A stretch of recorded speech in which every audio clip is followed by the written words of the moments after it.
Bonjour la team et bienvenue sur Je Conseille. Et voici une vidéo sur un début de partie pour The Loop en configuration pour 2 personnes. La mise en place est identique à celle de la première vidéo, disponible en lien. Et avant de commencer, regardons les capacités des 2 personnages. Et d'abord Twizek, qui peut se déplacer d'autant d'époques qu'il le souhaite quand il utilise son déplacement gratuit. Et ensuite la Rhodos temporelle, qui, après avoir lancé les failles dans la machine, annule une faille de son choix parmi celles qui viennent de tomber. Et c'est Twizek en bleu qui démarre la partie. On commence son tour par la phase fou, en générant un clone et en piochant une carte artefact du gros deck. Le clone est tiré du sac et il s'agit de l'époque Renaissance. Puis le clone est tourné de ce côté. Et la carte artefact doit être placée à l'époque du Moyen-Âge, ici. On révèle une carte du Docteur Fou, c'est l'âge des temps. On n'oublie pas de tourner la machine à cette époque. Et on prend 2 cubes failles de la réserve, plus 1 par clone présent. Un clone, soit un total de 3 failles. Les 3 failles sont lancées dans la machine, et on place les failles aux emplacements prévus.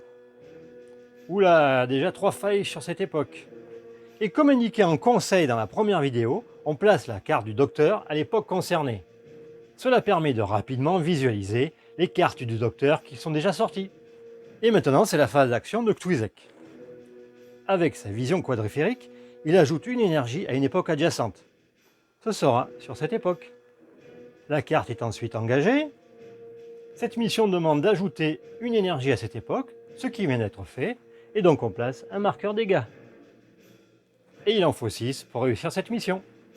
Avec son déplacement gratuit, il se déplace d'une époque, et on retourne sa tuile pour indiquer qu'il a utilisé son déplacement. Avec son bandeau de dissimulation, il ajoute une énergie à l'époque du Docteur Fou, donc ici, ce qui correspond à la mission, et un dégât supplémentaire. La carte est engagée, et enfin avec son super slip, il retire une faille à son époque. Et la faille est replacée dans la réserve. Et sa carte est bien sûr engagée. Avec une énergie, il décide de faire un loop. Il réactive ses 2 cartes spirales. Il ajoute une énergie à l'époque du Docteur Fou, une nouvelle énergie ici, et donc un dégât supplémentaire sur la mission. La carte est engagée, et il retire une faille à son époque, qui va dans la réserve. La carte est à nouveau engagée. Comme il a fait un loop à l'époque du Docteur Fou, on rajoute un dégât également ici, puisque cela correspond à cette mission. Et il décide de faire un second loop, mais pour cela lui coûte 2 énergies. Ces 2 énergies qui sont remises dans la réserve. Il réactive ses 2 cartes spirales. Comme il vient de faire un autre loop à l'époque du Docteur Fou, il rajoute un marqueur sabotage. Et il utilise à nouveau ces 2 cartes pour ajouter une énergie à l'époque du Docteur Fou. Ici, ce faisant un marqueur sabotage également. La carte est engagée. Et il retire une faille à son époque. La dernière faille qui va dans la réserve. Ces actions sont terminées. Et comme il se trouve sur une époque où il y a une carte artefact disponible, il la prend et la met au-dessus de son paquet. Il ne peut pas archiver cette tuile sabotage puisqu'elle n'est pas terminée. C'est donc la fin de son tour. Il réactive sa tuile, il défausse ses 3 cartes jouées. Et chaque personnage pioche pour avoir 3 cartes visibles. Ici seulement Twizek. C'est maintenant au tour de la Rhodos temporelle. Et on commence son tour par la phase fou. On génère un clone du sac qui apparaît sur l'aire des robots. Et on pioche une carte artefact à l'aube des temps. On révèle une carte du Docteur Fou. Il s'agit de l'âge des machines. On génère 2 failles, plus une par clone, 2 clones, soit un total de 4 failles. Bien sûr, on n'oublie pas de tourner la machine devant la bonne époque. Et on lance les 4 failles dans la machine. Oh oh, Twizek a bien fait de nettoyer les failles à son tour. Les failles sont placées aux endroits respectifs. Et la Rhodos temporelle peut faire ses actions. Elle commence par réparation fondamentale, qui lui permet de retirer une faille à une des 2 époques suivantes. Ce sera sur celle-ci. La carte est engagée, Ensuite, avec sa tuile, elle se déplace d'une époque. Ce sera ici. Et Sakamalice lui fait rajouter une énergie à l'époque précédente. La carte est engagée et on place une énergie ici. Et enfin, les mitaines de bagarre qui repoussent un clone de son époque. Ce clone est repoussé à l'époque fin des temps, ce qui correspond à sa destruction. Il est donc détruit et retourne dans le sac. Et sa carte, bien sûr, est engagée. La rôdeuse temporelle décide de faire un loop pour une énergie. Elle a fait un loop à l'époque du Docteur Fou. On ajoute donc un marqueur de dégâts sur cette mission sabotage. Elle réactive Sakamalice et réparation fondamentale. Elle retire une faille à une des époques suivantes. Ce sera sur la fin des temps. La carte est engagée. Et elle rajoute une énergie à l'époque précédente. 2,21 gigawatts. Il va y avoir beaucoup d'énergie à cette époque. Et la carte est également engagée. Elle a terminé ses actions et elle se trouve sur une époque contenant une carte artefact. Elle décide de prendre la carte qui va au-dessus de son deck. Elle défausse ses 3 cartes jouées et on repioche 3 nouvelles. Twizek ayant déjà 3 cartes, il n'en pioche pas. Et c'est le tour de Twizek. Il génère un clone du sac. Il s'agit de l'époque de mondialisation.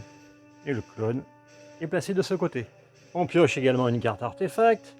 Elle est placée à l'aube des temps. On révèle la carte du Docteur Fou. C'est le Moyen-Âge. On génère 2 failles, plus une par clone, soit 3 failles. On tourne la machine sur le Moyen-Âge, bien sûr. Et on lance les 3 failles. Elles sont placées sur leur emplacement respectif. Jusqu'ici, tout va bien, pas de 4e faille. Et c'est la phase d'action de Twizek. Avec son pelage urticant, il repousse un clone de son époque. Ce clone est repoussé à l'ère des robots et cela correspond bien à sa destruction. Il disparaît et est remis dans le sac. La carte est engagée. Avec son connecteur neurotemporel, il ajoute une énergie à son époque, puis il se déplace d'une époque. Une énergie est placée ici. Comme il a ajouté une énergie à cette époque, il place un marqueur sabotage sur cette mission. Et il se déplace d'une époque comme l'indiquait sa carte. Les connecteurs sont engagés et il joue sa dernière compile sur Terre. Chaque agent pioche une carte de son deck, puis il en défausse ou détruit une de sa main. Twizek pioche et pose sa carte ici. De même pour la rôdeuse. Twizek décide de défausser cette carte. Et la rôdeuse enlève l'overboard qui est défaussé. Sa carte, bien sûr, est engagée.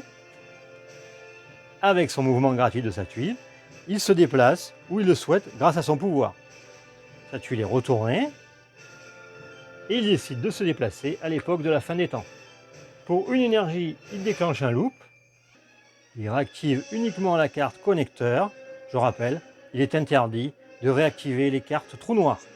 Il ajoute une énergie à son époque. Ce faisant, cela lui permet de placer le dernier marqueur dégâts sur la tuile sabotage. Et comme indiqué, il se déplace d'une époque. Il revient à l'aube des temps. Ensuite, avec une énergie dépensée, Twizek se déplace d'une époque. Il revient à la fin des temps. En effet, pour archiver une tuile sabotage complétée, il faut se retrouver à la même époque. Il décide de terminer ses actions, et tant pis pour la carte Zapper sans fil qui ne sera pas jouée. Il se trouve à une époque où il y a une carte, il la prend et la pose sur son deck. Et ensuite il archive la tuile sabotage complète, puisqu'il est à la même époque.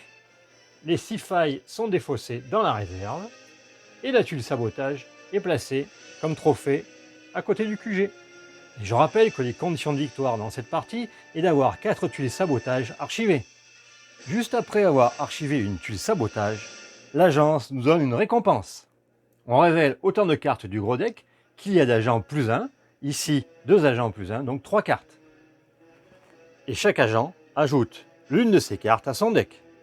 Le téléporteur de Tesla sera pour Twizek, et la grosse dose de radium pour la rôdeuse temporelle. et la dernière carte est détruite. Comme il n'y a plus qu'une mission visible en jeu, on en révèle une seconde. On doit révéler la mission à l'époque du Docteur Fu, et si ce n'est pas possible, comme ici, on révèle celle de l'époque suivante.